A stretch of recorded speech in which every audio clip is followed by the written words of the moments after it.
Hey, what's up? This is Jason from LeanBodyMovement.com. So I just want to talk to you really quick. The question, I'm going to answer this for you. Is saturated fat actually even good for you?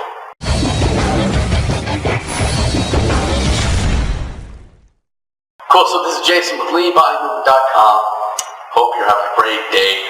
Let's quickly, in a very short manner and kind of abruptly, answer and maybe dispel some myths about saturated fat. So, I think it was really in the 70s and 80s apparently, as far as the research and the classes and certifications that I've been through, apparently that's when we really labeled saturated fat as bad. So I really want you to know that saturated fat is natural. Saturated fat is obviously found in chickens, beef, eggs. There's saturated fat in eggs, obviously people know, and didn't eat the yellow part of the egg, the yolk, for the longest time. Well, as a matter of fact, the saturated fat found in a lot of those foods is actually good for your body for multiple reasons. The two biggest reasons for men, even women, because both men and women need testosterone, right?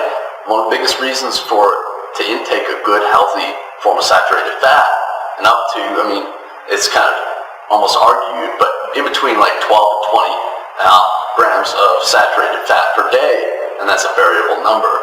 But it's a number indeed. We're suggested by dietitians to have an intake of saturated fat from those sources that I just kind of mentioned. Those are only a few. So testosterone, heightened testosterone, natural testosterone is one. Number two, when your body is having an intake of something, unless it's excessive, the flies, like the flies are here, right? Unless your intake of nutrient is excessive, then it's not going to become harmful. As a matter of fact, your body tries to maintain homeostasis, and the reason why our society's become so fat is because we've just stopped moving, and we've actually increased the rate of caloric intake.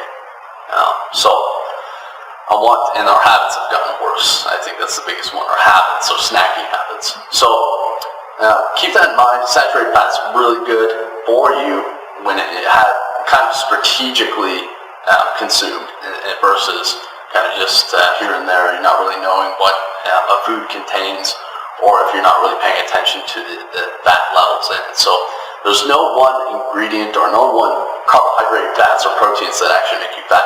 It's just a combination of the snacking habits that you do. Carbs don't make people fat, fats don't make people fat. It's just a combination of those three, and actually a lack of protein from what I've seen. Just intake in excess. So keep those in mind. Saturated fat is good for you. Trans fat is really not good for you at all because it's really man-made. I think there's only like trace amounts of trans fat, or even no amounts of trans fat found in stuff like chicken, things, everyday nutrients that you'll eat. So if you guys found this video helpful, go and like this video, maybe share it with a friend on Facebook, and we'll see you guys very soon. This is Jason from LeanBodyMovement.com.